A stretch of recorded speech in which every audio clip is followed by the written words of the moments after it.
Hey everyone, Sparks here again with another beginner-focused video about Dissidia Omnia. And in this one, I'll be going over the new mechanic that came along with Crystal Level 80 Awakenings, the versatile Call ability. A Call ability is essentially an action done by one of your own units which you equip onto another unit like a piece of gear, giving individual units extra flexibility and allowing for more combinations when it comes to team building. With that short intro out of the way, let's get into it. The Crystal level 75 passive for a unit does two things. It unlocks their Call ability slot as well as allowing them to be used as a Call ability themselves. As such, the list of units who can be used as calls isn't super extensive right now, but it will increase as more units get their awakenings. Any unit that fulfills that condition can be used as either a call holder or as a called unit, but never as both in the same party. The Call ability is, as you'd guess, one of the assorted moves that a character may do. When used, the character as you have them, stats and all, will literally take the place of whoever you're calling them with, do a move, and then depart. This does not affect turns or buff timers and has instant turn rate, but will affect any active Lufenia countdowns appropriately. It also will not use up a free skill effect you have from another ability.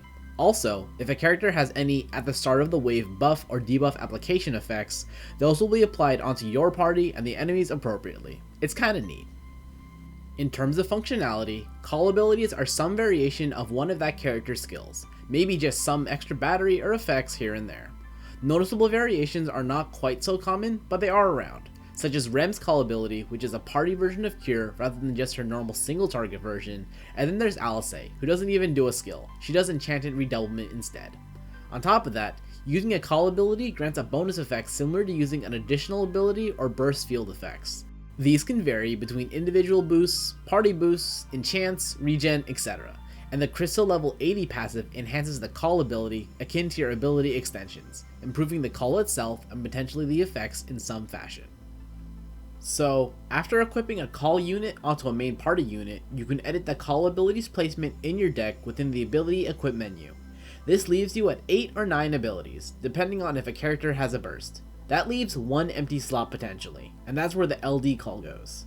LD calls are the exact same idea as normal call abilities, they're just unlocked differently as they come from the new 4th branch of the character board. As such, and as you'd expect, you need the LD passive to actually get it, but in a way it does give some usability to a unit that you have the LD for but not the EX. Maybe, just maybe.